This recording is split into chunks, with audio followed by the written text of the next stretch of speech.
গর্ভবতী মায়েরা যারা রমজান মাসে রোজা রাখার চিন্তা ভাবনা করছেন তারা করে নিন সামান্য কিছু পরীক্ষা, যেমন সিবিসি, ইউরিন আরি এবং প্রেগন্যান্সির একটা আল্ট্রাসোনোগ্রাফি রিপোর্ট সহ গাইনিক ডাক্তারের সাথে দেখা করুন এবং সেই সময় আপনার প্রেসক্রিপশনের যে মেডিসিনগুলো আছে সেই মেডিসিনগুলো যাতে আপনি সেহরি এবং ইফতারের সময় খেতে পারেন সেটা ভাগ করে নিন। আপনার যদি কোনো মেডিকেল সমস্যা না থাকে, যেমন ডায়াবেটিস, উচ্চ রক্তচাপ, রক্তশূন্যতা, তাহলে আপনি অতি সহজেই রমজান মাসে রোজা রাখতে পারবেন। সেহরি এবং ইফতারের যে খাবারগুলো সেগুলো নির্বাচনে সচেতন হন। অতিরিক্ত তেল, চর্বি, ভাজা পোড়া এবং মশলাযুক্ত খাবার পরিহার করুন।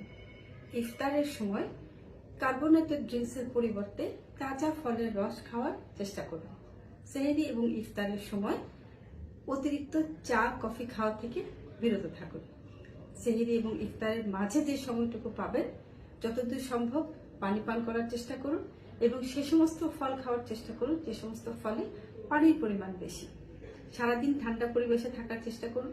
অযথা হাঁটাহাঁটি, ঘোরাঘুরি থেকে বিরত থাকুন। দিনের শুরুতে আপনার যে সারাদিনের কাজ সেটা একটি রুটিন করে নিন। পরিবারের অন্যান্য সদস্যদেরও সাহায্য নিন। থাকতে পারেন আপনি বাড়িতে, অফিসে অথবা অন্য কোনো স্থানে। চারদিকে অনেক কিছু